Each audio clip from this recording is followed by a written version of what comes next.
Hello, it's Catherine from House Architects here.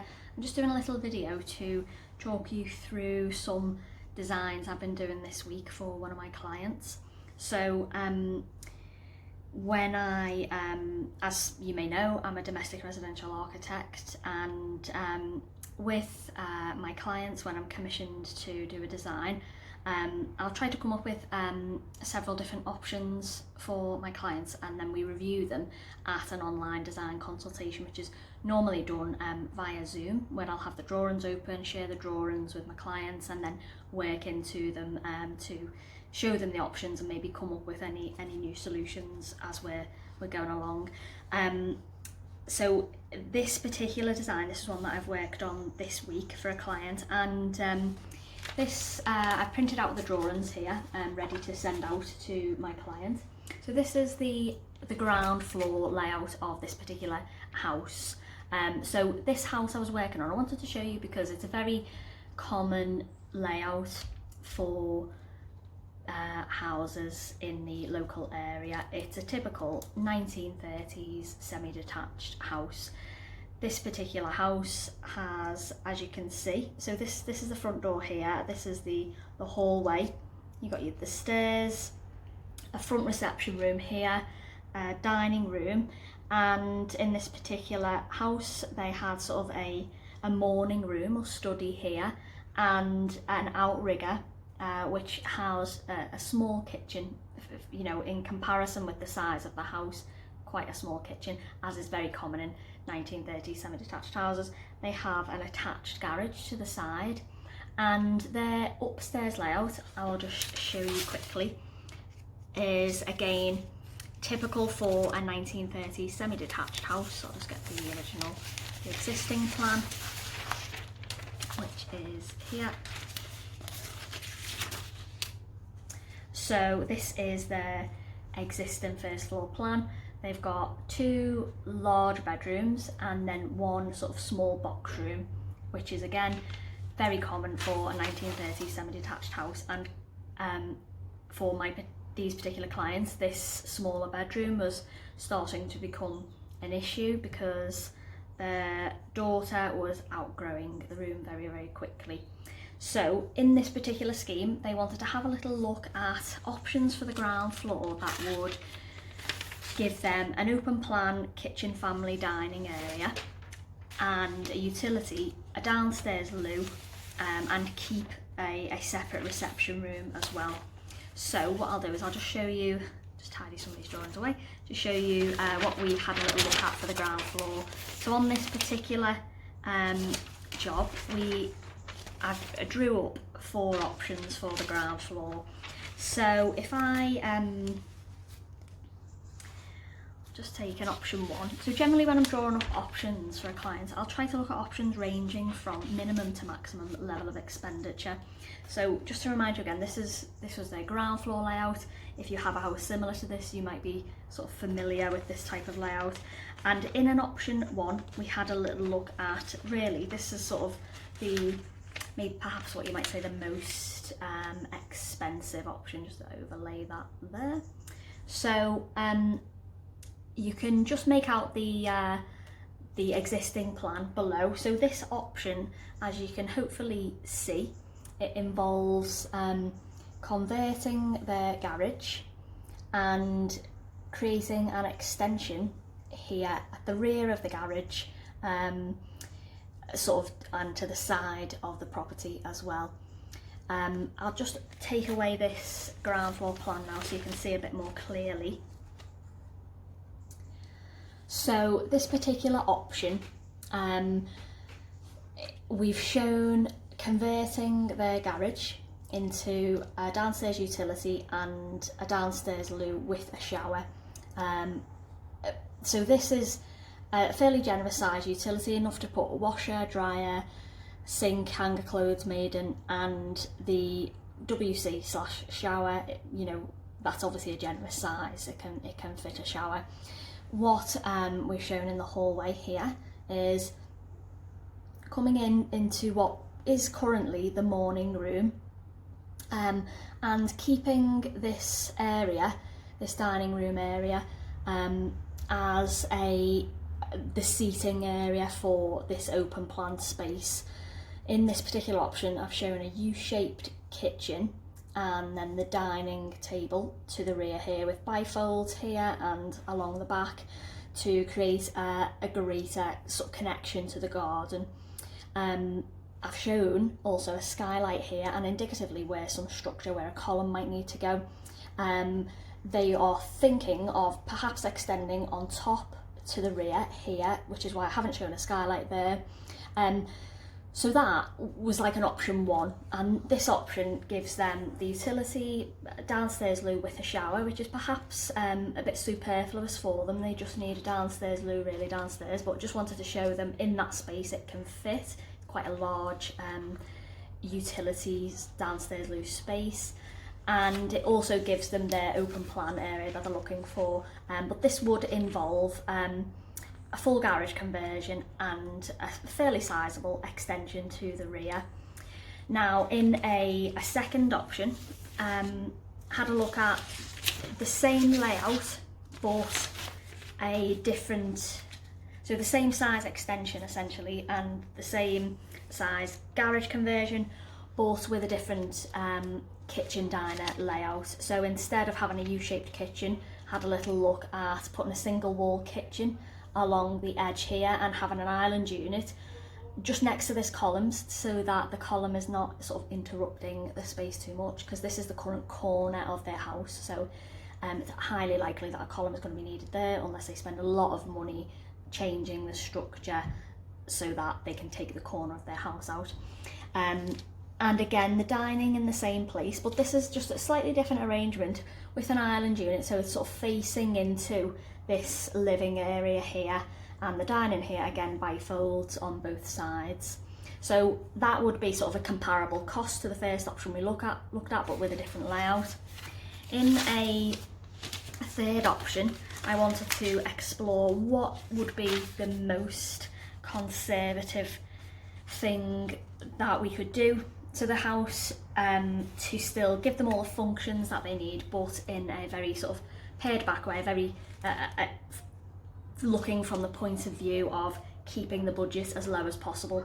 And this is the option that I've come up with for this. So we discussed this in our workshop. So you can see in this option we've just shown a half garage conversion. So just converting the front of this garage, and these two would be flipped around so that we decided the WC would go here, the utility would go by this long window here, hallway here, and into what is currently the morning room kitchen, back dining room, knocking these into one space and just having maybe about a ½ metre extension to this outrigger to give it a little bit more width, which is needed in order to fit a dining table and kitchen function here.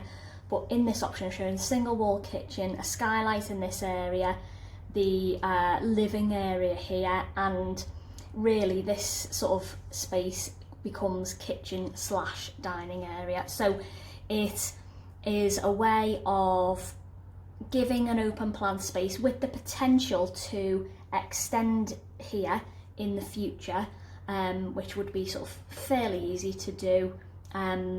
But this would be an option that they could look at if budget was really tight.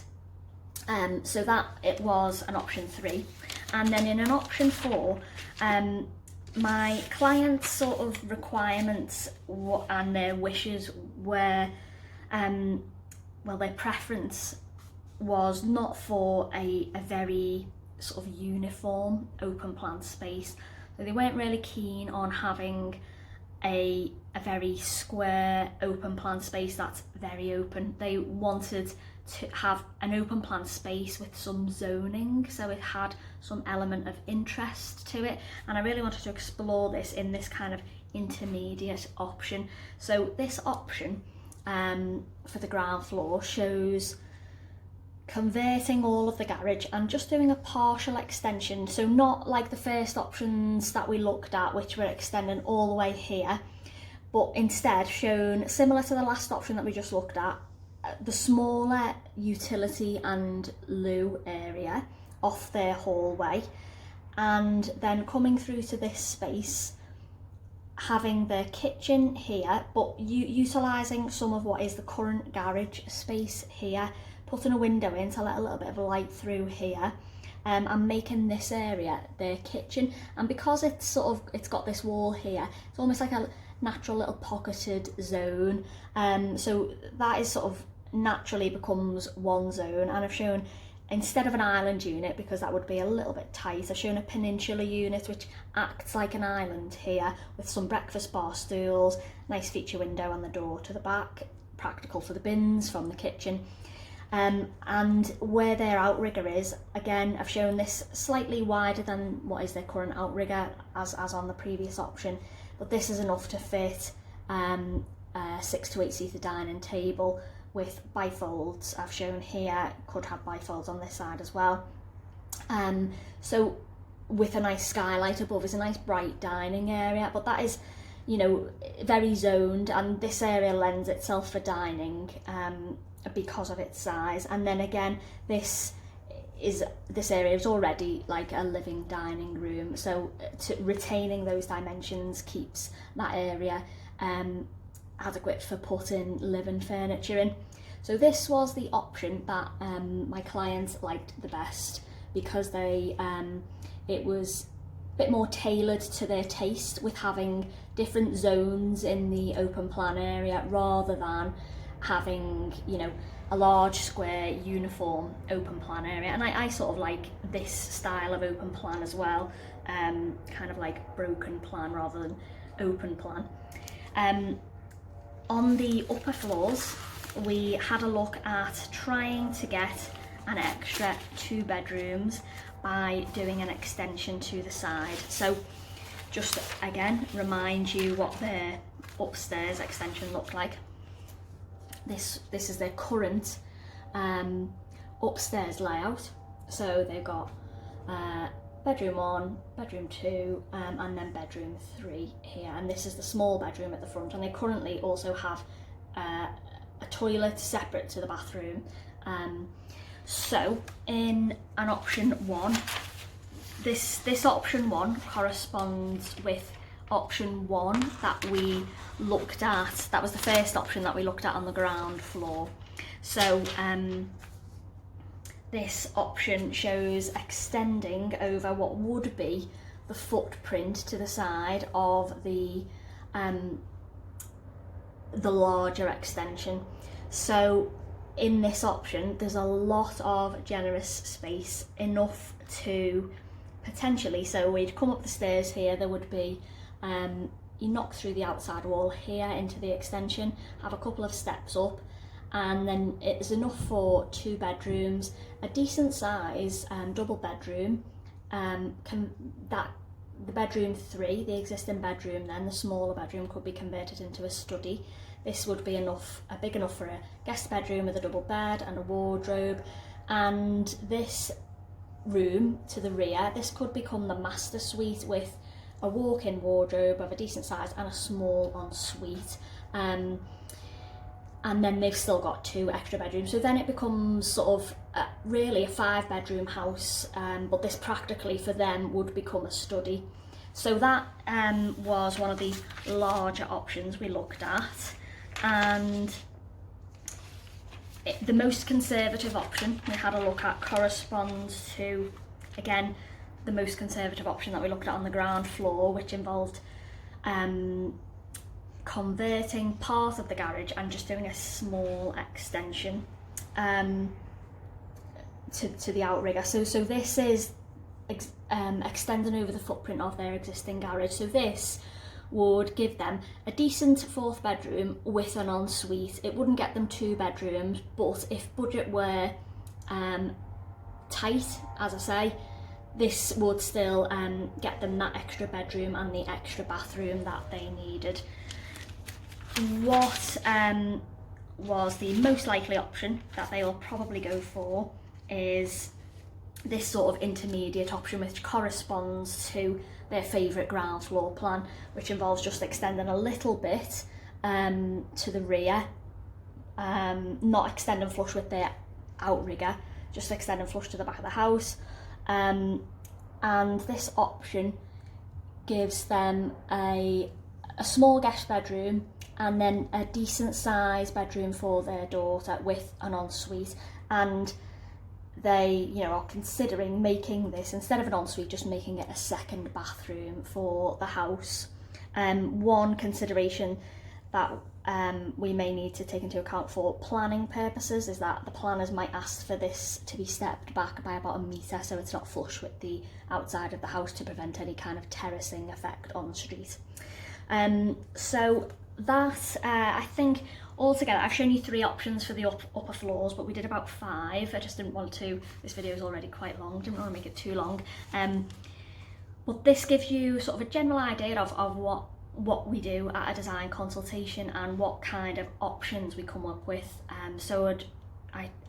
The actual design consultation itself, even though I come up with lots of options to review, the design consultation is very interactive, because during that time I've got the drawings open on my computer screen, and if if my clients think, okay, well I like this part of option 1 but I like this part of option 3 or 4, I can actually work into the drawings, create a new plan and very quickly edit it, so there's a tailored plan for them.